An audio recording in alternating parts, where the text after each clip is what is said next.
जो भी टॉपिक है वो सारे आपको वन बाय वन करके कराए जा रहे हैं, जो कि निश्चित रूप से आपके एग्जाम के लिए अत्यंत ही महत्वपूर्ण सारे टॉपिक हैं।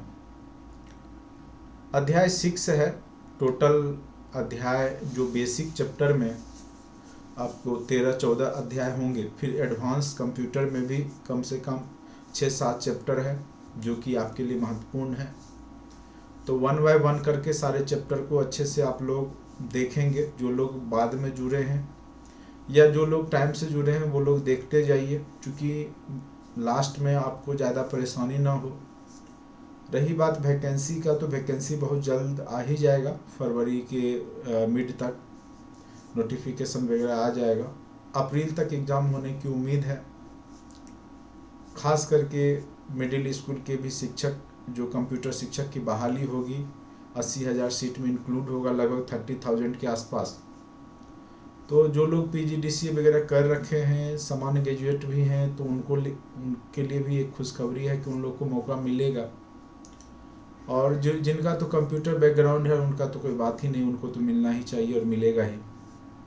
तो एक कह सकते हैं कि गोल्डन अपॉर्चुनिटी बिहार में कंप्यूटर शिक्षक बनने के लिए, या जो लोग कंप्यूटर की योग्यता रखते साथ साथ या कंप्यूटर के इच्छुक हैं और डिग्री भी साथ साथ कर रखे हैं, तो उनके लिए यह एक गोल्डन अपॉर्चुनिटी है।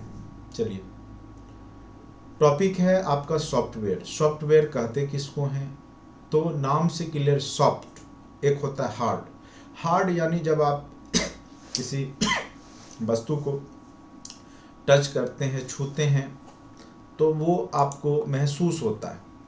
तो उस स्थिति में हम उसको हार्डवेयर कहते हैं, चूँकि आप स्पर्श करने से महसूस करते हैं। लेकिन जब हम कोई वस्तु को टच नहीं कर सकते हैं, केवल देख सकते हैं, उस पर हम अपना काम कर सकते हैं, तो वैसा जो बनावट है वो सॉफ्टवेयर कहलाता है। हार्ड कॉपी और सॉफ्ट कॉपी भी आप सुनते होंगे। जैसे कोई भी PDF अगर आप एक मोबाइल से दूसरे मोबाइल या पेन ड्राइव में करते हैं तो वो सॉफ्ट कॉपी कहलाता है।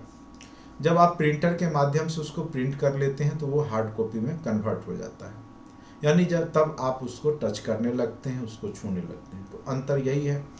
अब शब्द यहाँ पे आता है कि सॉफ्टवेयर। ठीक है, सॉफ्टवेयर क्या है? तो सॉफ्टवेयर क्या है कि प्रोग्रामों का एक समूह है। सॉफ्टवेयर क्या है? प्रोग्रामों का एक समूह है। अब कहेंगे कि प्रोग्राम क्या है? तो प्रोग्राम जो है सेट ऑफ इंस्ट्रक्शंस होते हैं, यानी निर्देशों का समूह। प्रोग्राम क्या होता है? निर्देशों का समूह होता है। ठीक है, साउंड प्रॉपर जा रहा है? किन्हीं को कोई दिक्कत तो नहीं है? अगर कोई भी तरह का दिक्कत होगा तो कमेंट बॉक्स में निश्चित रूप से आप लोग लिखेंगे। ठीक है, कोई भी तरह का समस्या होगा तो कमेंट बॉक्स में आप लिख देंगे, मैं यहाँ समझ जाऊँगा। साउंड प्रॉपर जा रहा है तो एक बार हाँ या ना में भी जवाब दे दीजिए सभी लोग। कोई तरह का दिक्कत तो नहीं है? ठीक है, कमेंट बॉक्स में आप लिख सकते हैं।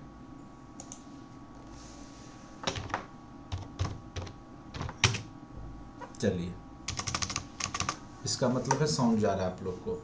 कई बार टेक्निकल इशू के कारण साउंड नहीं भी जा पाता है, तो आप लोग ज़रूर मैसेज कर दिया कीजिएगा। ठीक है, तो यहाँ पे हम लोग चर्चा कर रहे हैं सॉफ्टवेयर के बारे में।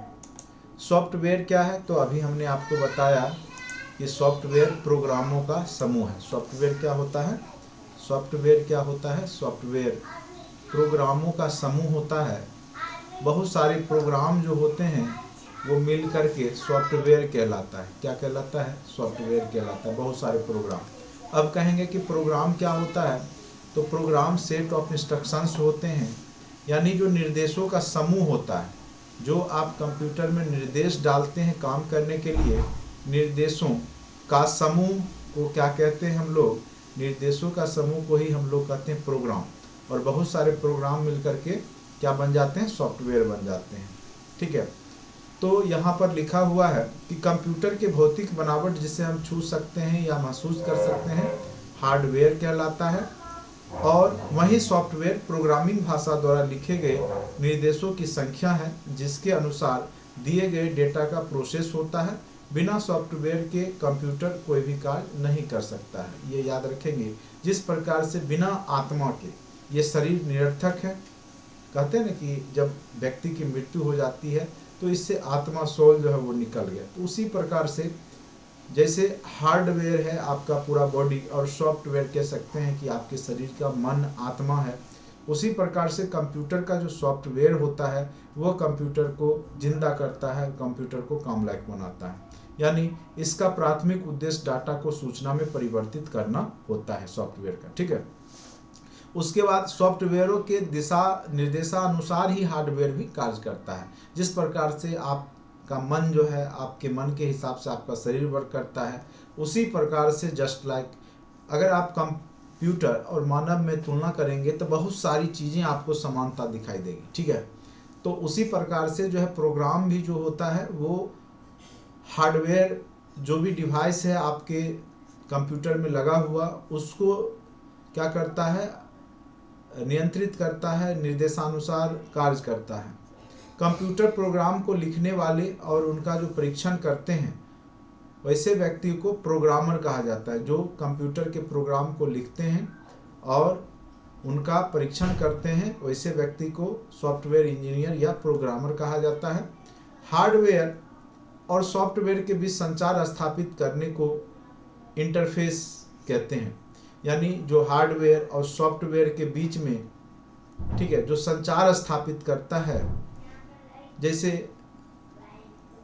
आपका ऑपरेटिंग सिस्टम क्या करता है कि आपके कंप्यूटर के हार्डवेयर और आपके जो भी एप्लीकेशन सॉफ्टवेयर होते हैं उसके बीच में एक इंटरफेस देता है और उसके माध्यम से आप कंप्यूटर चला पाते हैं। तो वही है कि एक प्रकार से आप कह सकते हैं कि सॉफ्टवेयर क्या करता है, हार्डवेयर और जो सॉफ्टवेयर के बीच में जो एप्लीकेशन सॉफ्टवेयर है वो इंटरफेस भी प्रोवाइड करने का कार्य करता है, जिसके माध्यम से आप कोई भी एप्लीकेशन सॉफ्टवेयर अपने सिस्टम में रन कराते हैं, ठीक है। अब आता है कंप्यूटर सॉफ्टवेयर के विभिन्न प्रकार। सॉफ्टवेयर के कितने प्रकार हैं ये अत्यंत महत्वपूर्ण है, कई बार यहाँ से क्वेश्चंस पूछे जाते हैं। एक आता है आपका सबसे पहला नंबर पे सिस्टम सॉफ्टवेयर, यानी जिसके माध्यम से आपका सिस्टम जो रन करता है, जिस सॉफ्टवेयर के माध्यम से आप कोई भी एप्लीकेशन सॉफ्टवेयर इस पर डाल पाते हैं तो वैसे सॉफ्टवेयर सिस्टम सॉफ्टवेयर के नाम से जाने जाते हैं। इसके अंतर्गत ही आपका क्या आ जाता है, ऑपरेटिंग सिस्टम आ जाएगा। ऑपरेटिंग सिस्टम भी कई प्रकार के होते हैं, जैसे single user operating system, multi user operating system, आगे हम लोग चर्चा करेंगे। उदाहरण के लिए लाइनक्स, यूनिक्स और विंडोज, ये जो सारे हैं, लाइनक्स भी आपने सुना होगा, यूनिक्स भी, एमएस विंडोज जो है आपका माइक्रोसॉफ्ट कंपनी का, विंडोज 10 हो गया, तो ये सब सारे क्या है, ऑपरेटिंग सिस्टम है। और सिस्टम सॉफ्टवेयर का ही एक पार्ट होता है लैंग्वेज ट्रांसलेटर, जिसका उपयोग ज़्यादातर प्रोग्रामर जो है अपने प्रोग्राम को एग्जीक्यूट करने में, और किसी प्रकार का प्रोग्राम में एरर है, चूँकि कंप्यूटर में जो भी कंप्यूटर जो डिवाइस है वो हमारे भाषा को नहीं समझता है, हमारी भाषा को वो नहीं समझता, वो समझता है मशीनी भाषा को। और मशीनी भाषा क्या होती है, 0-1 की भाषा, जिसको कि कंप्यूटर समझता है। तो लैंग्वेज ट्रांसलेटर इसलिए यहाँ पे प्रयोग किया जाता है कि वो हमारी भाषा जो हाई लेवल लैंग्वेज है या मिडिल लेवल लैंग्वेज है, हाई लेवल लैंग्वेज, उसको ये जैसे कि आपका C++, ये सब हाई लेवल लैंग्वेज है, जावा हो गया, .NET हो गया, ये सब, तो ये क्या करता है कि लैंग्वेज ट्रांसलेटर उसको कन्वर्ट कर देता है किस भाषा में, तो मशीनी भाषा में, यानी बाइनरी कोड में, 0-1 की भाषा में, ठीक है।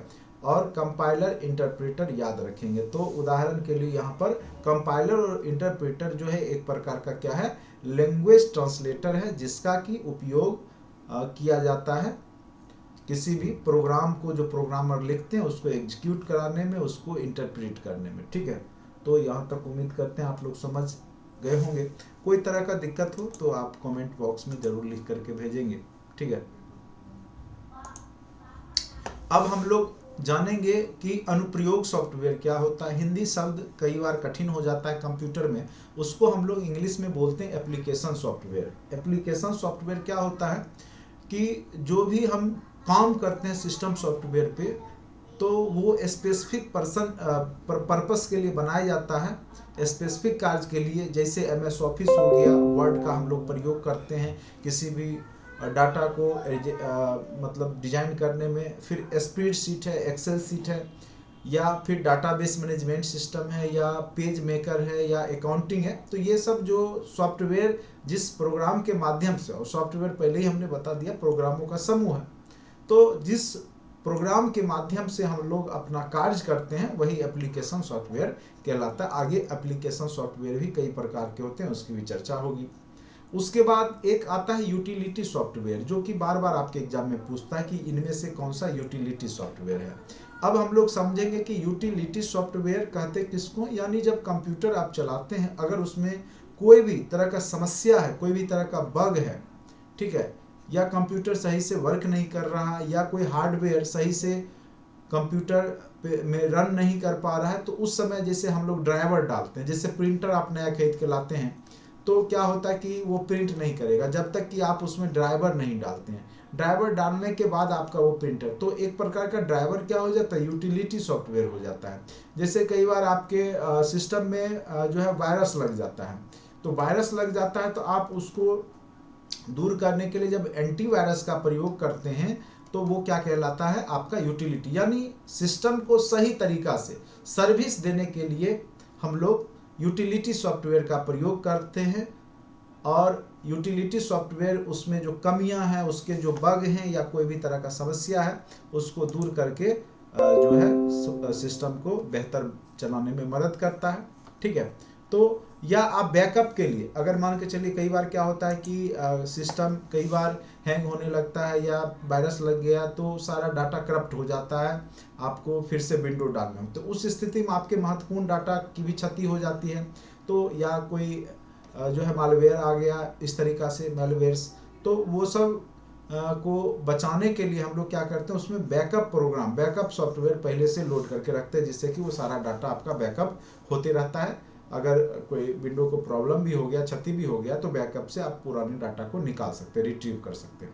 तो यूटिलिटी सॉफ्टवेयर मेन रूप से इन्हीं सब कार्यों में यूज होता है। तो ये आपके थे मेन रूप से सिस्टम सॉफ्टवेयर, उसके बाद यूटिलिटी सॉफ्टवेयर, और उसके बाद एप्लीकेशन सॉफ्टवेयर। ठीक है, अब चलिए एक एक करके फिर मैं इसके बारे में भी डिस्क्राइब करता हूँ।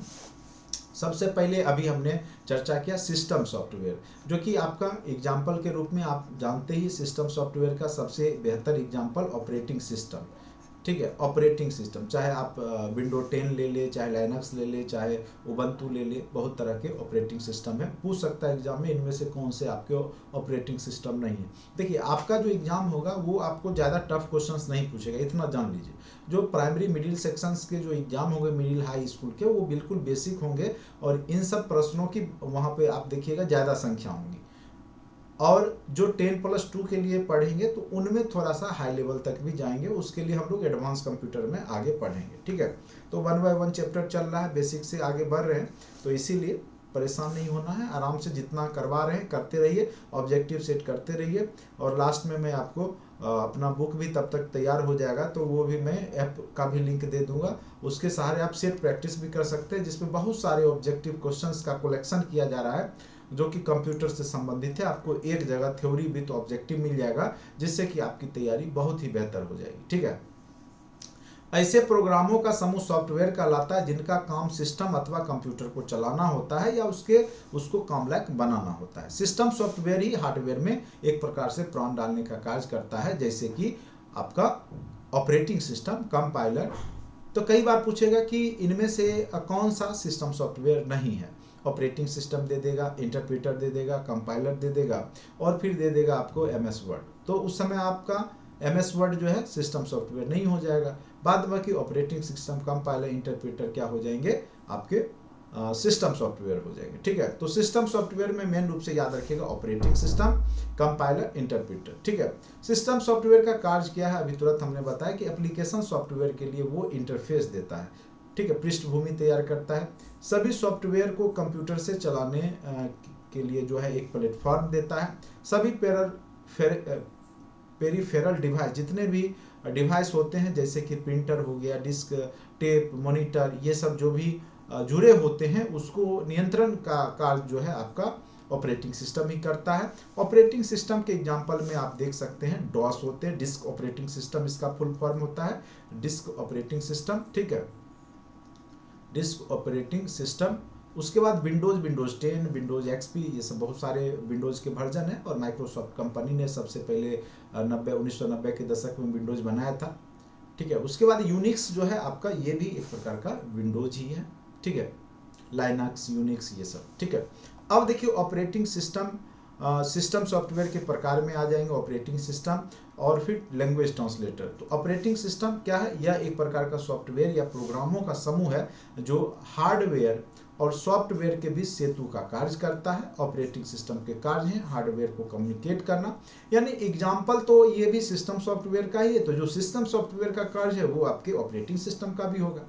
यूजर इंटरफेस उपलब्ध कराना, ऐसा प्लेटफॉर्म उपलब्ध कराना जिससे कोई भी एप्लीकेशन सॉफ्टवेयर को आसानी से रन किया जा सके या एक्सेस किया जा सके। ठीक है, उसके बाद हम लोग पढ़ेंगे कि टाइप्स ऑफ ऑपरेटिंग सिस्टम कितने प्रकार के होते हैं। यहाँ से भी खूब एग्जाम में क्वेश्चन पूछा जाता है। एक होता है आपका सिंगल यूजर ऑपरेटिंग सिस्टम, यानी सिंगल यूजर, देखिए सिंगल यूजर में भी दो प्रकार के होते हैं। एक हो गया आपका सिंगल यूजर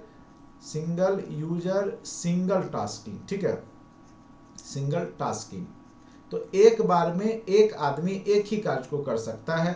ये सिंगल यूजर, खास करके सबसे पहले जो डॉस वगैरह थे उसमें आपको सिंगल यूजर सिंगल टास्किंग होता था। ठीक है, उसमें आपको कैरेक्टर यूजर इंटरफेस हुआ करता था, तो सिंगल यूजर कार्य करते थे वहां पर। तो सिंगल यूजर सिंगल टास्किंग। एक होता है सिंगल यूजर मल्टीटास्किंग, जो हम लोग कंप्यूटर यूज करते हैं। वो क्या, सिंगल यूजर मल्टीटास्किंग है। एक साथ जैसे अभी मन करे हमको गाना बजाने का, आपको पढ़ाने का, तो सब काम कर सकते हैं, साथ साथ चित्र भी बना सकते हैं। जैसे अभी हम क्या करें, आपको लिख भी रहे हैं, बोल भी रहे हैं, समझा भी रहे हैं, तो कई तरह के कार्य हम सिस्टम पे कर सकते हैं एक बार। लेकिन हम तो यूजर एक ही हैं, सिंगल ही हैं। तो सिंगल यूजर में ही आपका दो प्रकार का हो जाता है। एक हो जाता है सिंगल यूजर सिंगल टास्किंग और दूसरा हो जाता है सिंगल यूजर मल्टीटास्किंग। तो अभी जो हम लोग सॉफ्टवेयर, जो भी विंडोज ऑपरेटिंग सिस्टम यूज करते हैं, वो आपका सिंगल यूजर मल्टीटास्किंग होता है। ठीक है, खास करके आपका जैसे विंडोज 10 हो गए, लाइनक्स हो गए, यूनिक्स हो गए। ठीक है, उसके बाद इस प्रकार के सिस्टम में एक समय में एक सी कार्य के लिए एक व्यक्ति प्रयोग कर सकता है। ठीक है, जैसे हमारा आपका सिस्टम अभी जो चलता है। उसके बाद है मल्टी यूजर। मल्टी यूजर में क्या होता है कि बहुत सारे यूजर एक साथ एक सिस्टम का प्रयोग कर सकते हैं। खास करके इसका प्रयोग रिजर्वेशन सिस्टम में, रेलवे रिजर्वेशन सिस्टम में होता था, या फिर मौसम विज्ञान केंद्र में इसका प्रयोग होगा। खास करके इसमें क्या होता है कि मेन फ्रेम कंप्यूटर का यूज होता है। साथ साथ इसमें बहुत सारे डाटा को एक मेन सिस्टम से जोड़ा जाता है और फिर उसको एक्सेस किया जाता है। तो वर्तमान में इसका प्रयोग भी प्रचलन में है। मल्टी यूजर मल्टीटास्किंग ही होता है। तो इसमें बहुत सारे प्रोसेसर लगे होते हैं, जिस कारण से बहुत सारे यूजर एक ही सिस्टम का प्रयोग करके मल्टीपल कार्य को कर सकते हैं। ठीक है, तो ये आपका मल्टी यूजर हो गया। अब दूसरा आपका जो है सिस्टम सॉफ्टवेयर में आता है लैंग्वेज ट्रांसलेटर। लैंग्वेज ट्रांसलेटर देखिए, जैसे अगर मान के चले हम अभी चीन चले जाए, तो चाइनीज लोग जब बोलेंगे चीनी भाषा तो मुझे समझ में नहीं आएगी। तो हम क्या करेंगे कि वहाँ का एक कोई ट्रांसलेटर हम रखेंगे जो हमारी भाषा में हमको समझाए। जैसे अभी इंग्लिश में मैं पढ़ाना शुरू करूँगा, बहुत सारे हिंदी मीडियम वालों को दिक्कत हो जाएगी, या अभी जैसे मैं हिंदी में पढ़ा रहा हूँ तो हो सकता है कई इंग्लिश मीडियम वालों को थोड़ा बहुत दिक्कत होगी। तो उस स्थिति में मैं बार बार क्या बोलता हूँ कि मैं आपको फिर से इंग्लिश मीडियम में इसको ट्रांसलेट करके करवा दूंगा, दे दूंगा, जिससे कि आपको आसानी हो। उसी प्रकार से कंप्यूटर या इलेक्ट्रॉनिक डिवाइस है, वो हमारी आपकी भाषा को समझता नहीं है, क्योंकि वो तो मानव है नहीं, वो तो ब्रेन है नहीं, वो केवल प्रोग्राम को समझता है। और प्रोग्राम जो है हम लोग अपनी भाषा में जब लिखते हैं तो उसको कंप्यूटर अपनी भाषा में कन्वर्ट करता है पहले, यानी वो हाई लेवल लैंग्वेज को, जो कि आपके उच्च स्तरीय भाषा है, इंग्लिश लाइक लैंग्वेज, उसको वो ट्रांसलेटर की मदद से पहले कन्वर्ट करता है। और उसमें जो है बहुत सारे कंपाइलर लगे होते हैं, इंटरप्रेटर लगे होते हैं, जो उसके बग, जो अशुद्धि है, जो प्रोग्राम का जो बनाने का लिखने का तरीका, अगर उसमें कोई भी तरह का समस्या आता है तो उसको निर्देशित करेगा, फिर आप उसको जब दूर कर देंगे तब वो एग्जीक्यूट होता है। ठीक है, तो लैंग्वेज ट्रांसलेटर का काम है कि प्रोग्राम को सही तरीका से रन करना और हमारी आपकी भाषा जो हाई लेवल लैंग्वेज है उसको मशीन के लैंग्वेज में बदल करके कंप्यूटर को समझाना। ठीक है, उम्मीद करते हैं आपको समझ में आ गई होगी ये बात।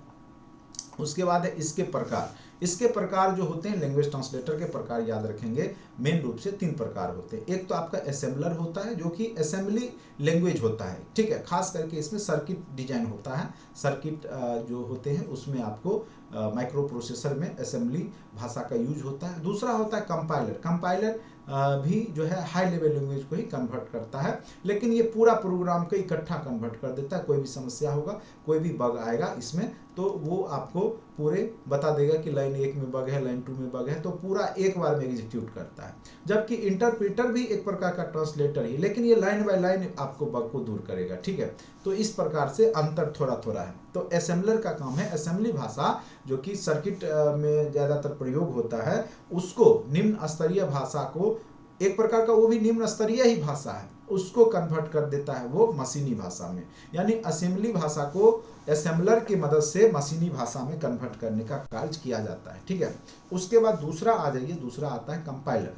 कंपाइलर क्या करता है कि आपके जो ह्यूमन लाइक भाषा है, जो जैसे आप C++ का जो प्रयोग करते प्रोग्राम बनाते हैं, तो उस लेवल के लैंग्वेज को जो आपको समझ में आता है, तो उसको उच्च स्तरीय भाषा को जो प्रोग्राम आप लिखते हैं, जो कंप्यूटर प्रोग्रामर लिखते हैं, उसको ये कन्वर्ट करने का कार्य करता है मशीनी भाषा में, ठीक है। यानी मशीन लैंग्वेज में 0-1 की भाषा में, बाइनरी भाषा में प्रोग्राम की सभी गलतियों को इनके लाइन क्रम में एक साथ सूचित करता है, एक साथ बता देगा। जब आप रन करेंगे, एग्जीक्यूट करेंगे, तो कौन से लाइन में क्या प्रॉब्लम है ये आपको एरर दे देगा। और जब सभी गलतियां दूर हो जाती है, जब आप सारे बग को दूर कर देंगे, तो वो अपने आप प्रोग्राम एग्जीक्यूट हो जाएगा और फिर आपको जो भी प्रोग्राम बनाए हैं वो एग्जीक्यूट होना शुरू हो जाएगा, काम करना शुरू कर देगा, ठीक है। तो कंपाइलर का यही कार्य है। उसके बाद है तीसरा इंटरप्रेटर, और यह कंपाइलर की भांति ही उच्च स्तरीय भाषा को ये भी मशीनी भाषा में बदलता है, लेकिन अंतर यह है कि कंपाइलर पूरे प्रोग्राम को एक साथ, ये शब्द याद रखिएगा, पूरे प्रोग्राम को एक साथ मशीनी भाषा में बदलता है, जबकि इंटरप्रेटर एक लाइन को लाइन बाय लाइन करके, एक एक लाइन करके मशीनी भाषा में बदलता है, ठीक है। तो ये आपको समझ में आ गया होगा। अब आ जाते हैं एप्लीकेशन सॉफ्टवेयर के बारे में। ऐसे अनेक प्रोग्रामों का समूह जो एक निश्चित कार्य को करते हैं, एप्लीकेशन सॉफ्टवेयर कहलाते हैं। उदाहरण के लिए जैसे हम लोग यूज करते हैं बैंकिंग सिस्टम में, आप बैंक में जाएंगे उसका अपना सॉफ्टवेयर है SBI का, शेयर मार्केट में जाइएगा उसका अपना सॉफ्टवेयर है, बीमा कंपनी LIC में जाइए, स्कूल मैनेजमेंट जाइए, हॉस्पिटल जाइए, सबका अपना अपना एक एप्लीकेशन सॉफ्टवेयर है जो उसके कार्य के अनुसार बना हुआ होता है। तो उपयोगिता के आधार पे हम इसको भी कई भागों में बांट सकते हैं। जैसे एक होता है कि कस्टमाइज एप्लीकेशन, जिसको हम लोग टेलर मेड भी एप्लीकेशन बोलते हैं, यानी जैसा आपको जरूरत हो। जैसे एक डॉक्टर है तो उसको सामान्य सॉफ्टवेयर नहीं चाहिए, उसको डॉक्टर मेडिकल साइंस से रिलेटेड कोई सॉफ्टवेयर का यूज होगा तो वो अपने हिसाब से डिजाइन कराएगा। जैसे हम टीचर हैं तो हमारा सॉफ्टवेयर जो है, जो ऑनलाइन क्लास है उसका अलग एक जो खासियत है कि हम जब भी ऑनलाइन क्लास लेते हैं आपको नोटिफिकेशन चला जाए, आपको साउंड चला जाए, आप कुछ क्वेश्चन पूछ सके, तो वो भी एक प्रकार का सॉफ्टवेयर है जो कि एक टीचर यूज करता है। तो हमारा सॉफ्टवेयर डॉक्टर यूज करके क्या करेगा, ठीक है। तो उसी प्रकार से यहाँ जो विशेषीकृत एप्लीकेशन सॉफ्टवेयर वैसे सॉफ्टवेयर होते हैं जो विशेष कार्य के लिए, यानी जो आवश्यकता है उसके अनुसार जो है डिजाइनर या इंजीनियर बनाते हैं। जैसे रेलवे रिजर्वेशन सिस्टम है तो वो अपने आप में रेलवे का जब आप टिकट बुकिंग करने का प्रयास करेंगे या जब जाएंगे तो वहाँ पे इसका यूज होगा, ठीक है। या मौसम विश्लेषण का जो सॉफ्टवेयर होगा तो वो मौसम वैज्ञानिक उसका यूज करेंगे। तो एक प्रकार से कस्टमाइज होता है, जो व्यक्ति के लिए विशेष रूप से बनाया जाता है, वो सॉफ्टवेयर का प्रयोग वही व्यक्ति करते हैं। एक होता है आपका सामान्य application software, general purpose application software, यानी जिसका प्रयोग सभी लोग करते हैं। जैसे MS office, MS word, paint, उसके बाद पेज मेकर, ठीक है, कोई भी बेसिक एक्सेल, ठीक है। तो ये सब क्या है, इसका सब लोग प्रयोग करते हैं, तो ये जनरल पर्पस यूज में आ जाता है। जैसे हम लोग एडोब फोटोशॉप, एडोब रीडर, ये सब सभी लोग यूज करते हैं, ठीक है। तो ऐसे सॉफ्टवेयर को हम लोग क्या बोलेंगे, सामान्य एप्लीकेशन सॉफ्टवेयर। उदाहरण के लिए word processing, Excel, spreadsheet, database software, CAD software, computer aided design. CAD का फुल फॉर्म होता है कंप्यूटर एडेड डिजाइन, यानी कोई भी डिजाइन बनता है, खास करके मैकेनिकल इंजीनियरिंग वाले ये लोग ये कंप्यूटर एडेड डिजाइन का यूज करते हैं, ठीक है। तो कंप्यूटर एडेड डिजाइन, उसके बाद आते हैं प्रेजेंटेशन सॉफ्टवेयर, जैसे हम लोग पीपीटी बनाते हैं माइक्रोसॉफ्ट पावर पॉइंट पे, तो वो भी एक प्रकार का क्या है कि जनरल पर्पस, वो सब जनरली सभी लोग यूज करते हैं। उसके बाद यूटिलिटी सॉफ्टवेयर, ये क्वेश्चन कई बार पूछ देता है, जिससे पूछ देगा कि इनमें से कौन सा यूटिलिटी सॉफ्टवेयर है, तो सिंपल सा याद रखिएगा, जो एंटीवायरस होते हैं, ड्राइवर्स होते हैं, जो भी आप कंप्यूटर में डालते हैं, यानी सर्विस कंप्यूटर अच्छा से दे उसके लिए हम लोग प्रयोग करते हैं ड्राइवर्स को। जैसे कोई भी ट्रक बस है उसको चलाने के लिए ड्राइवर होता है, ट्रेन को चलाने के लिए ड्राइवर होता है, उसी प्रकार से सिस्टम जो भी हार्डवेयर आप उसमें इंक्लूड करते हैं, कोई भी पेरिफेरल डिवाइस, उसका एक अपना एक स्पेशल जो ड्राइवर्स होते हैं जो ईजिली जिससे कि एक्सेस करके जो है ऑपरेटिंग सिस्टम के साथ कम्युनिकेशन किया जा सके दोनों सिस्टम के बीच में, ठीक है। यानी जो आपका हार्डवेयर डिवाइस है और फिर ऑपरेटिंग सिस्टम, तो उसके लिए ड्राइवर का प्रयोग किया जाता है। तो ये सब, उसके बाद बैकअप सॉफ्टवेयर होते हैं, तो ये सब जो सारे सॉफ्टवेयर होते हैं ये सब आपके यूटिलिटी सॉफ्टवेयर के अंतर्गत आते हैं। यह एक ऐसा प्रोग्राम है जो कंप्यूटर तथा इसे अशुद्धियों से दूर रखता है, इसे सर्विस प्रोग्राम भी कहा जाता है। तो याद रखेंगे, सर्विस प्रोग्राम किसको कहा जाता है, तो यूटिलिटी सॉफ्टवेयर को। ये अन्य प्रोग्राम में संशोधन एवं नवीनीकरण के कार्यों को सरल बनाता है, ठीक है, तो ये याद रखिएगा। जैसे यहाँ पे टेक्स्ट एडिटर हो गया, लोडर हो गया, लिंकर हो गया, सॉर्ट हो गया, फाइल मैनेजर हो गया, ये सब सारे भी आपके यूटिलिटी सॉफ्टवेयर के ही एग्जाम्पल हैं। जैसे आपका एंटीवायरस डालना, ये भी यूटिलिटी सॉफ्टवेयर है। डिस्क फॉर्मेटिंग, यानी जब विंडोज डालते हैं तो उस समय आप फॉर्मेट करते हैं डिस्क को, ठीक है।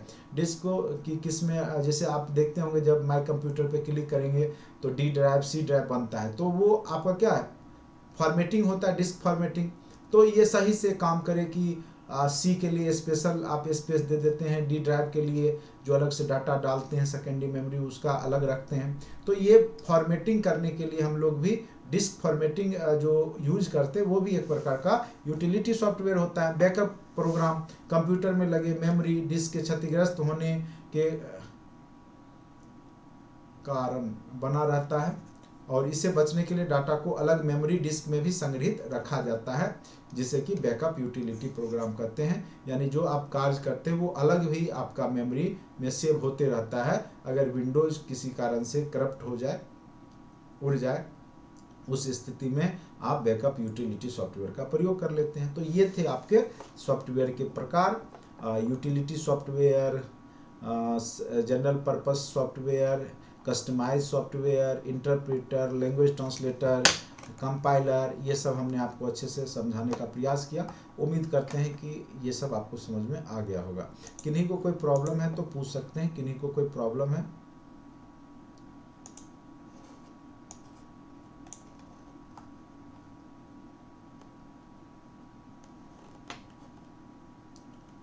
किन्हीं को कोई प्रॉब्लम है यहाँ पे?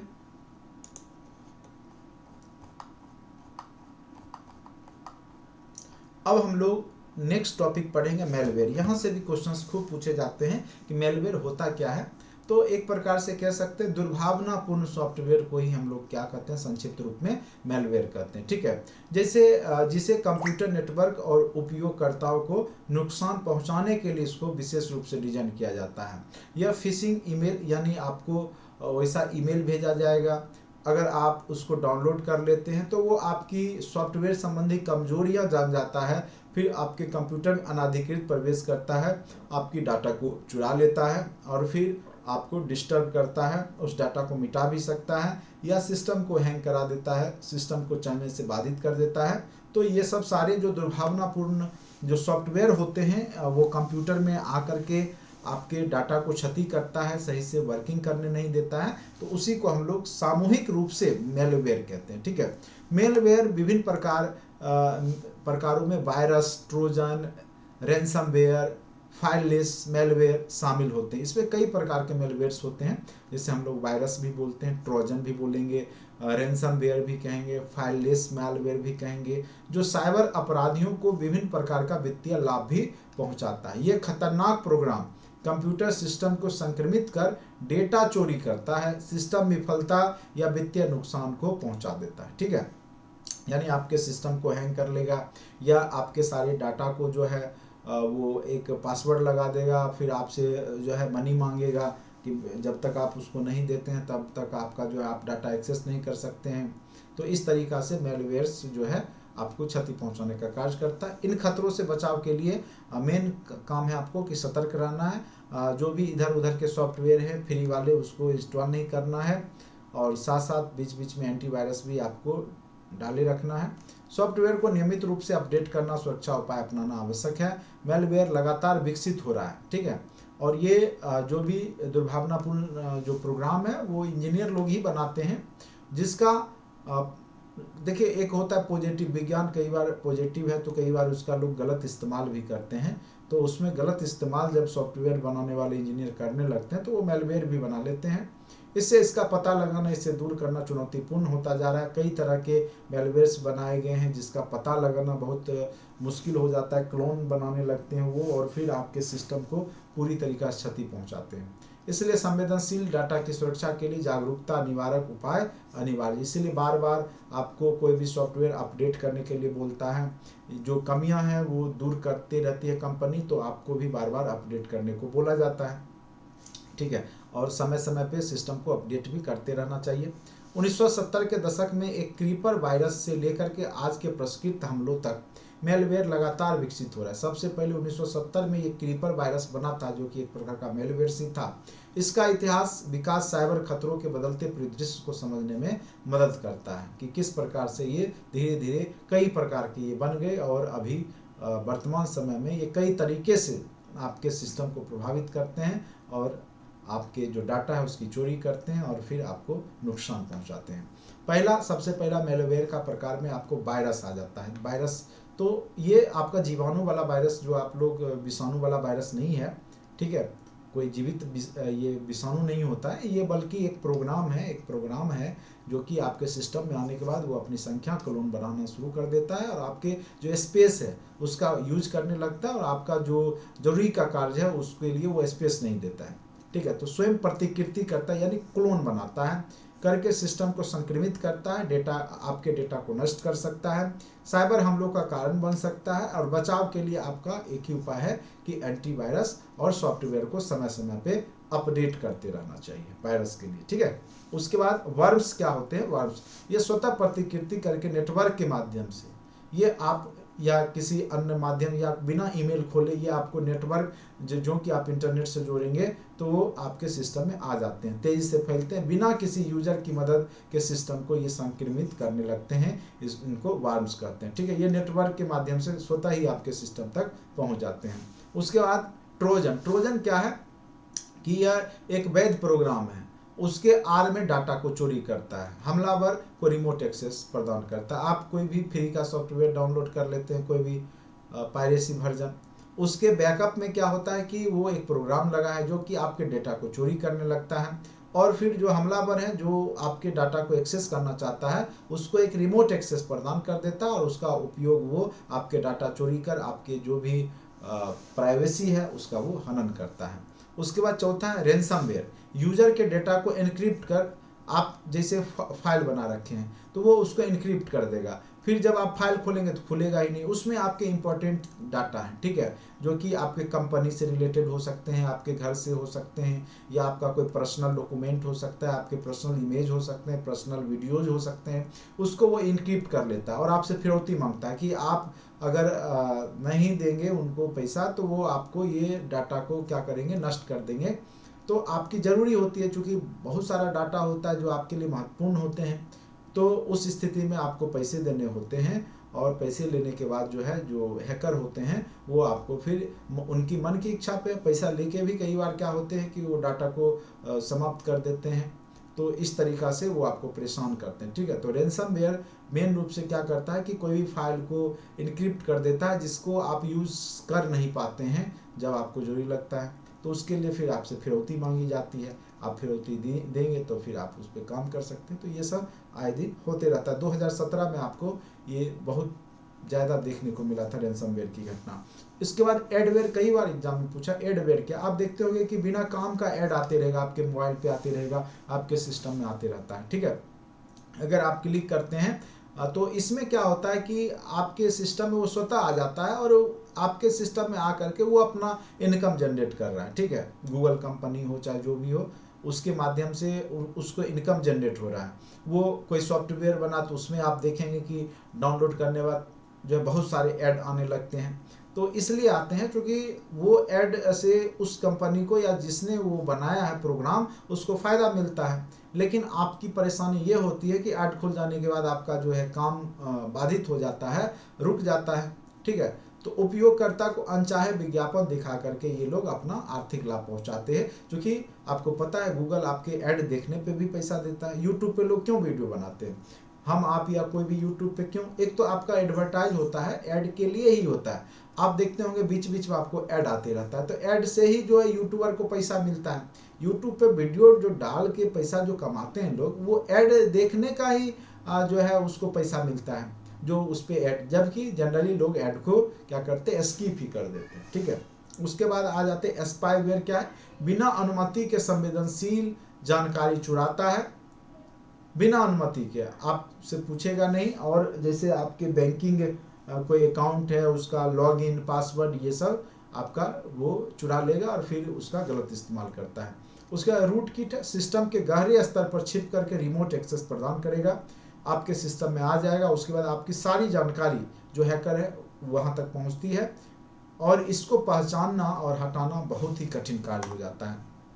की लॉगर्स खास करके कीबोर्ड में लगा दिए जाते हैं। आप कौन कौन सा बटन यूज करते हैं, पासवर्ड डालते वक्त कौन कौन सा की लगाते हैं, वो सब सारे सेव होते रहते हैं, जिसका प्रयोग हैकर क्या करते हैं, आपके संवेदनशील, जैसे हम फेसबुक अकाउंट खोले या जीमेल अकाउंट खोला, तो हमने लॉगिन किया, पासवर्ड किया, जो कि कीवर्ड दबाया अपने पासवर्ड को, तो वो की लॉगर क्या है कि वो उसको रिकॉर्ड करके रख लेता है। अब आगे हैकर आएगा, वो देखेगा कौन कौन सा बटन दबाया, फिर आपके जो पर्सनल जो साइट्स हैं, सोशल मीडिया जो यूज कर रहे हैं, उसको वो गलत इस्तेमाल कर सकता है। आप ही के साइट के माध्यम से आप ही के आदमी को ब्लैकमेल कर सकता है, या कुछ भी बहुत तरीके के कार्य यहाँ पे हैकर्स लोग करते हैं। तो की लॉगर्स आपके कीबोर्ड जो होते हैं उसके सारे डाटा को वो सेव करके रख लेता है।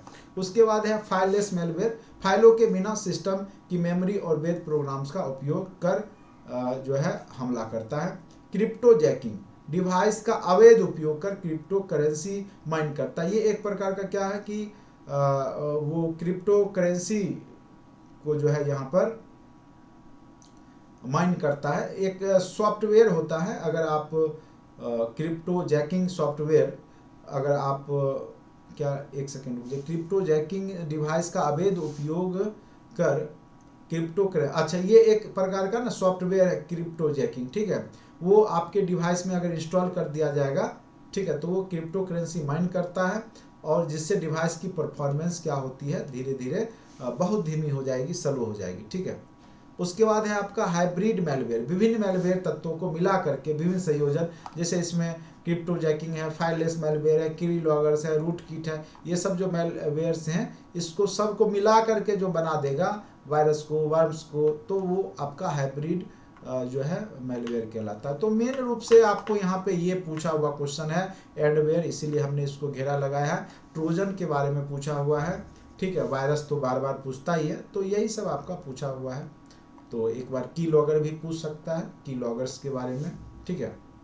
तो मेलवेयर्स क्या होते हैं, तो एक प्रकार के ये याद रखेंगे, हानिकारक सॉफ्टवेयर है जो आपके सिस्टम में आकर के आपके सिस्टम के डाटा को चोरी करता है, फिर आपको हानि पहुंचाता है या फिर आपको ब्लैकमेल कर सकता है, ठीक है।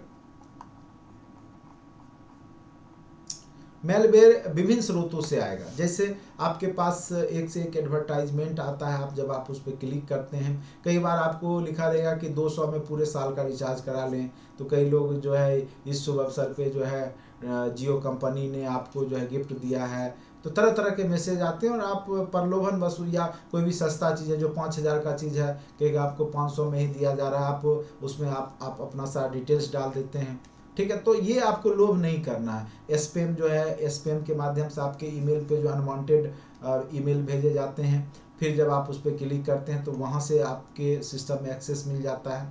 तो कई तरीका से मेलवेयर जो है आपके सिस्टम में आते हैं। पहला तो फिशिंग ईमेल, प्रतिष्ठित संस्था का रूप धारण करके आपको जो है प्रतिष्ठित संस्थान का नाम लेकर के आपके पास मेल आएगा। आप जब उस पर क्लिक करेंगे आपको उसमें डाटा डालने को बोला जाएगा, और आप जब डालेंगे सारी जानकारी तो फिर वो उसमें मैलवेयर क्या हो जाता है, इंस्टॉल हो जाता है। ठीक है, कई बार आप देखेंगे बहुत सारा, जैसे पेन ड्राइव है तो पेन ड्राइव का सामान्य मूल्य अगर 1000 रुपया है तो वो कहेगा 50 रुपया में पेन ड्राइव आप जो है इस साइट खोल करके प्राप्त कर सकते हैं। आप क्या करते हैं, उस पर डालते हैं, अपना नाम उम भी आपसे ले लेगा, तो फिर वो क्या होगा कि वो इंस्टॉल हो जाएगा, या कोई लिंक दे देगा आप उसको इंस्टॉल कर लेंगे, तो वो एक प्रकार का मेलवेयर हो रहता है। ठीक है, तो वैसे चीज़ों से बचना होगा। जो अनवांटेड चीज़ आपके मोबाइल में या आपके सिस्टम पे आता है तो उससे दूरी रखना है, उसको आपको बिना देखे डिलीट कर देना है, उसको खोलना भी नहीं चाहिए। उसके बाद दूषित वेबसाइट साइबर अपराधियों का डेटा चोरी मेलवेयर इंस्टॉल करने के लिए बनाई गई है। तो बहुत सारे क्या करेंगे कि सेम नाम का वेबसाइट बना करके साइबर अपराधी क्या करते हैं कि आपके जो डाटा को ले लेते हैं और आपके सिस्टम में जो है वो एंट्री कर जाते हैं। उसके बाद है साझा नेटवर्क, साझा संसाधनों का अनाधिकृत पहुंच।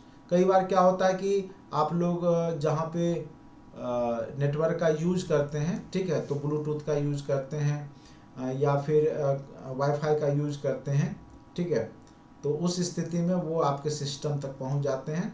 तो जहाँ पे साझा नेटवर्क संसाधन है तो वहाँ पर भी वो पहुँच करके आपके सिस्टम में मालवेयर डाल देते हैं, जिससे कि परेशानी आपके सिस्टम में आनी शुरू हो जाती है। मेलवेयर के प्रसार विभिन्न तरीकों से होता है। कमजोरियों का फायदा उठाना, साइबर अपराधी ज्ञात सुरक्षा खामियों, जो आप सुरक्षा खामी है उसको पता कर, यह कहीं कहीं थोड़ा थोड़ा टाइपिंग मिस्टेक है ना, वो आपके बुक में सब सही हो जाएगा। ये थोड़ा सा ये फॉन्ट के कारण हो जाता है, फॉन्ट प्रॉब्लम के कारण सपोर्ट नहीं करता, तब ऐसा आपको देखने को मिलेगा। ठीक है, तो कहीं कहीं आपको दिख रहा होगा, परेशान नहीं होना है। जब मैं आपको प्रिंट वर्जन दूंगा तो उसमें सारी कमियां दूर रहेगी, बहुत जल्द वो अब आ ही जाएगा। ठीक है, बुक भी इसका आपको मार्केट में भी कुछ दिन में दिखाई देगा। सामाजिक इंजीनियरिंग, उपयोगकर्ताओं को दुर्भावनापूर्ण लिंक पर क्लिक करने या फाइलें डाउनलोड करने के लिए धोखा देना। ठीक है, तो सामाजिक इंजीनियरिंग क्या कहलाता है कि उपयोगकर्ता को कोई भी लिंक दे देगा, आपके फायदा का लिंक दे देगा कुछ भी, ठीक है, अब उस पर क्लिक करेंगे या आपको ज़रूरत का कोई फाइल डाउनलोड करेंगे, लेकिन वो फाइल वास्तव में वो आपकी ज़रूरत का रहता नहीं है, उसमें क्या होते हैं, मालवेयर्स होते हैं। ठीक है, अब बचाव के उपाय क्या करना है कि आपको एंटीवायरस या एंटी मालवेयर सॉफ्टवेयर का उपयोग करते रहना है, असामान्य गतिविधियों का निगरानी करना है, नियमित सुरक्षा को अपडेट करते रहना है, और जब भी सॉफ्टवेयर इंस्टॉल करें तो उसके साथ साथ पैच जो होता है, पैच उसको जरूर इंस्टॉल करें। संदिग्ध ईमेल और वेबसाइटों से बचें। जो ईमेल्स कई तरह के जैसे पॉर्न साइट्स होते हैं, वो सब में क्या होते हैं कि उसमें वायरस रहता है और मैलवेयर्स होते हैं, वो आपके सिस्टम में आ जाते हैं। ठीक है, तो जो संदिग्ध ईमेल्स हैं या संदिग्ध वेबसाइट हैं उन सबको खोलना भी नहीं चाहिए, उससे आपके सारे डाटा को जो है एक्सेस वो लोग कई तरीका का जो है मेलवेयर के माध्यम से, जब ऐड के माध्यम से, वीडियो जब आप क्लिक करेंगे उसके माध्यम से वो आपके सिस्टम तक पहुंच जाते हैं। ठीक है, तो उससे आपको बचाव करना होता है। अब यहाँ पे आ जाते हैं कंप्यूटर वायरस क्या होता है। तो कंप्यूटर वायरस एक हानिकारक प्रोग्राम या कोड का समूह है जिससे सॉफ्टवेयर डेवलपर्स या प्रोग्रामिंग विशेषज्ञों द्वारा, तो कंप्यूटर वायरस कुछ नहीं, एक प्रकार का प्रोग्राम ही है। ठीक है, केवल उसमें एक लूप चला दिया जाता है जो कि अपनी संख्या बार बार बढ़ाते रहता है। तो जो जरूरत का चीज़ है वो ना बढ़ करके फालतू डाटा, जो बिना काम का डाटा है, वो उसकी संख्या वो बढ़ा लेगा, जिससे वह मेमोरी का कंज्यूम करेगा। तो जिससे आपकी जो ज़रूरत की जो चीज़ है जिसमें मेमोरी कंज्यूम होना चाहिए बेहतर तरीके से, उसको मेमोरी नहीं मिलेगा, और उस स्थिति में आपका सिस्टम जो है हैंग करना शुरू हो जाएगा। तो यही चीज़ यहाँ पे लिखा हुआ है, कंप्यूटर वायरस एक हानिकारक प्रोग्राम का कोड का समूह है जिसे सॉफ्टवेयर डेवलपर्स या प्रोग्रामिंग विशेषज्ञों द्वारा कंप्यूटर सिस्टम को नुकसान पहुंचाने के लिए बनाया गया है। यह वायरस जैविक वायरस की तरह स्वयं को दोहरा सकता है। जैसे वायरस विषाणु क्या होता है, अपनी संख्या बढ़ाते रहता है, उसी प्रकार से कंप्यूटर की वायरस भी अपनी संख्या को, प्रोग्राम की संख्या बढ़ाते रहता है, और इससे जो कंप्यूटर संक्रमित होता है उसमें क्या होता है कि डाटा जो है धीरे धीरे स्लो हो जाएगा, काम करना बंद कर देगा, स्थिरता आ जाएगी, और फिर डेटा की भी चोरी होने लगती है। वायरस कंप्यूटर की मेमोरी और हार्ड ड्राइव पर खुद को कई बार डुप्लीकेट कर सकता है। जिसके परिणामस्वरूप सिस्टम फाइल्स भी क्या हो जाते हैं, नष्ट हो जाते हैं, ठीक है, या हैंग हो जाते हैं या डिलीट हो सकते हैं। ये वायरस संक्रमित मीडिया, इंटरनेट से डाउनलोड की गई फाइलें, संक्रमित ईमेल अटैचमेंट के माध्यम से फैलते हैं, ठीक है। तो वायरस मेन रूप से आपको कई तरीका से आ सकते हैं, जैसे आप लोग देखते होंगे ईमेल में स्पैम में आते रहेगा तरह तरह कंपनी के एडवर्टाइज, वो भी एक प्रकार का वायरस ही रहता है। एड वायरस, एड प्रकृति का अपना जो जैसे मेलवेयर्स हो गए। उसके बाद है इंटरनेट से जब आप डाउनलोड करते हैं कोई भी सॉफ्टवेयर फ्री का, तो उसमें भी वायरस रहता है। और देखिए सबसे पहले वायरस बनाया क्यों गया, देखिए एक समय था कि कंप्यूटर में जो है सॉफ्टवेयर का डिमांड घट गया था, लोग महंगा था तो लोग यूज नहीं कर रहे थे, जिससे कंपनियों को नुकसान होने लगा था। तो इस स्थिति में सॉफ्टवेयर कंपनियों ने ही जो है जो भी सॉफ्टवेयर डेवलपर है उन्होंने ही एक वायरस बना दिया जो कि आगे चल करके उसका एंटीवायरस भी वो खुद बनाया और फिर उसको उन्होंने बेचा, ठीक है। तो वायरस का पहला अगर देखा जाए पूरे विश्व के इतिहास में, तो 1986 में ब्रायन वायरस आया था। क्या नाम था उसका, ब्रायन वायरस, जिसको कि पाकिस्तान, जो ये पाकिस्तान है ना, चीन और पाकिस्तान जो भारत के पड़ोसी देश हैं, ये एक तो मानव वायरस बनाने में आगे है, और ये जो है सबसे पहले पाकिस्तान में ही ये जो खुराफात लोग जो थे उन्होंने सबसे पहले वायरस को विकसित किया था। पाकिस्तान का 2 भाई थे जिन्होंने 1986 ईस्वी में ही वायरस, लोग पॉजिटिव सोचता है, ये लोग हर हमेशा नकारात्मक मानव सभ्यता के खिलाफ ही ये कार्य किए हैं।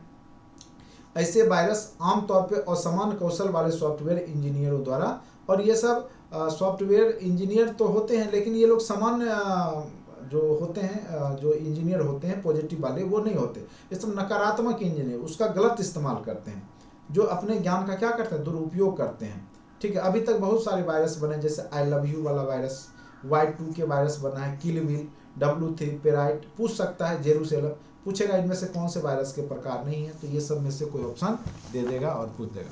उसके बाद आपका आता है कि वायरस के प्रकार, ठीक है, वायरस भी कई प्रकार के हैं, तो ये आप देखिए। तो यहाँ से मेन रूप से आपको वायरस के बारे में पूछता है, वायरस होता क्या है, तो एक प्रकार का प्रोग्राम होता है, यही याद रखेंगे।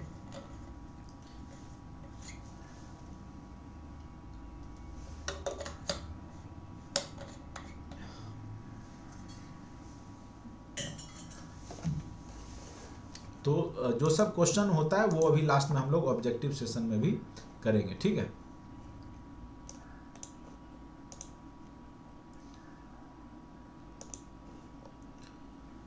फाइल इन्फेक्टर वायरस, जो आपके फाइल्स को इन्फेक्ट करता है, आपके फाइल को डिस्टर्ब करता है, ठीक है। जैसे ये वायरस मुख्य रूप से निष्पादन योग्य फाइलों को प्रभावित करता है, जो फाइल खुलेगा वो खुलना बंद हो जाएगा। कुछ वायरस विशेष रूप से COM/EXE फाइलों से जुड़ते हैं, जबकि अन्य किसी भी प्रोग्राम तक पहुंच सकते हैं। इसके लिए निष्पादन की आवश्यकता होती है, ठीक है। sys, OVL, PRG, MNU फाइलें, जब कोई संक्रमित प्रोग्राम इंस्टॉल होता है तो वायरस भी इंस्टॉल हो जाता है। जब आप कोई भी संक्रमित जो पहले से उसमें वायरस है फाइल को जब आप इंस्टॉल करते हैं तो वो आपके सिस्टम में भी आ जाता है। कई बार आप देखते होंगे कि मैं बोलता हूँ कि सिस्टम अपडेट कर रहा हूँ, तो कई बार क्या होता है कि हम लोग भी कहीं से फाइल में कोई भी कॉपी किए फिर डाले तो फिर पेन ड्राइव के माध्यम से वायरस आ गया, तो पूरा सिस्टम ही हैंग होना शुरू हो जाता है। तो उस स्थिति में जो है वो फाइल वायरस होता है, जो फाइल के माध्यम से आते हैं। कुछ फाइल इन्फेक्टर्स वायरस जो होते हैं ईमेल या टेक्स्ट संदेशों के रूप में भी आपके सिस्टम में आ जाते हैं। उसके बाद आ जाइए मैक्रो वायरस। यह वायरस मुख्य रूप से माइक्रोसॉफ्ट वर्ड जैसी एप्लीकेशन में मैक्रो लैंग्वेज कमांड को लक्षित करता है। वर्ड में मैक्रो दस्तावेज में एम्बेडेड कमांड की स्ट्रोक्स का क्रम है। मैक्रो वायरस इन समान मैक्रो अनुक्रमों में अपना हानिकारक कोड जोड़ सकते हैं। माइक्रोसॉफ्ट ने हाल के संस्करणों में मैक्रोज को डिफॉल्ट रूप से सक्षम किया है, जिससे हैकर्स को उपयोगकर्ता को मैक्रो सक्षम करने और वायरस जारी करने के लिए बनाने के लिए सोशल इंजीनियरिंग कार्यक्रमों में शामिल होने की अनुमति मिलती है। उसके बाद आते हैं ओवरसाइट वायरस। यह वायरस विशेष रूप से किसी फाइल एप्लीकेशन के डेटा को दूषित करने के लिए डिजाइन किया गया है। सिस्टम में प्रवेश करने के बाद वायरस अपने कोड से फाइलों को ओवरराइट करना शुरू कर देता है। जो फाइल है उसी को ओवरराइट करना शुरू कर देगा, जिस कारण से वो स्पेस ज़्यादा कंज्यूम करेगा। यह वायरस विशिष्ट फाइलों अनुप्रयोगों को लक्षित कर सकते हैं या संक्रमित मशीन पर सभी फाइलों को व्यवस्थित रूप से अधिलेखित कर सकते हैं ओवरराइट वायरस, वायरस को अन्य फाइलों, एप्लीकेशन या सिस्टम में फैलाने के लिए फाइलों या एप्लीकेशन में कोड भी डाल सकते हैं, जिससे कि आपका सिस्टम हैंग करना शुरू कर देता है। उसके बाद पॉलीमॉर्फिक वायरस। पॉलीमॉर्फिक वायरस एक प्रकार का मेलवेयर है जो अपनी मूल कार्यक्षमता को बनाए रखते हुए अपना कोड बदले बिना खुद को उत्परिवर्तित या दोहरा सकता है। जैसे कोरोना वायरस क्या करता था कि अपने आप को बदल लेता था, तो उसी प्रकार से ये अपना कोड बदले बिना खुद को उत्परिवर्तित कर लेता है या दोहरा लेता है। और यह दृष्टिकोण वायरस को रोगाणुरोधी एजेंटों और खतरा डिटेक्टरों द्वारा पता लगाने से बचने के लिए अनुमति देता है। यानी इसको एंटीवायरस भी इसके एजेंट जो होते हैं, जो वायरस का जो फैलाने वाला, उसको पकड़ नहीं पाता है। ठीक है, जो वायरस हस्ताक्षर पर भरोसा करते हैं, अगर कोई सुरक्षा उपकरण किसी वायरस को अलग अलग रूपों में पहचान लेता है तो वायरस इस तरह से उत्परिवर्तित हो सकता है कि दोबारा पहचानना मुश्किल हो जाए। जैसे हम लोग कोरोना वायरस में सुनते थे ना कि उसके कई तरह के म्यूटेंट होते थे, वो अपना जो है बदल लेता था अपने रूप को। ठीक है, तो उसी प्रकार से ये वायरस क्या करता है कि अपना रूप ही बदल लेता है, जिसको कि कोई सॉफ्टवेयर जो एंटीवायरस वाला होता है फिर उसको पकड़ नहीं पाता है। तो पॉलीमॉर्फिक वायरस बड़ी खतरनाक होता है, इसको एंटीवायरस से भी जल्दी इसको हटाना मुश्किल हो जाता है। ठीक है, उसके बाद रेजिडेंट वायरस होता है। यह वायरस खुद को कंप्यूटर की सिस्टम मेमोरी में डाल देता है, जिसके बाद मूल वायरस को बीमारी फैलाने की जरूरत नहीं रह जाती। भले ही मूल वायरस हटा दिया गया हो, मेमोरी में संग्रहित संस्करण तब तक चल सकता है जब ऑपरेटिंग सिस्टम किसी विशेष एप्लीकेशन या सेवा को इंस्टॉल करता है।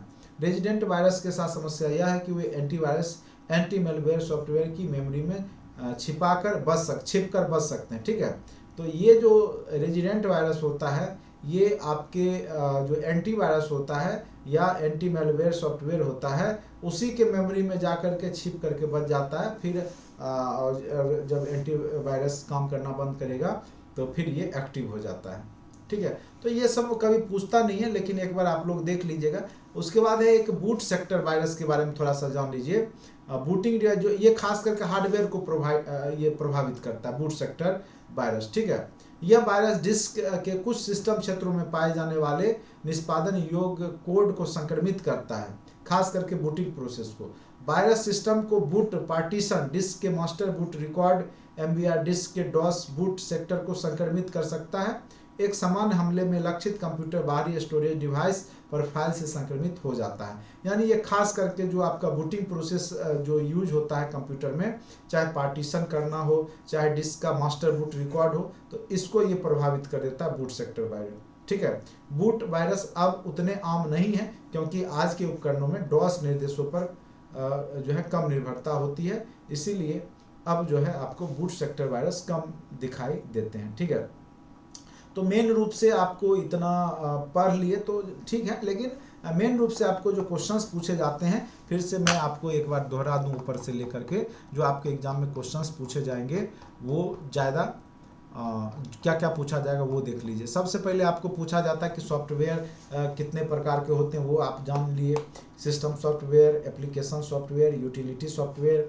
सिस्टम सॉफ्टवेयर दो प्रकार के होते हैं, operating system, language translator. Operating system दो प्रकार के होते हैं, सिंगल यूजर, मल्टी यूजर।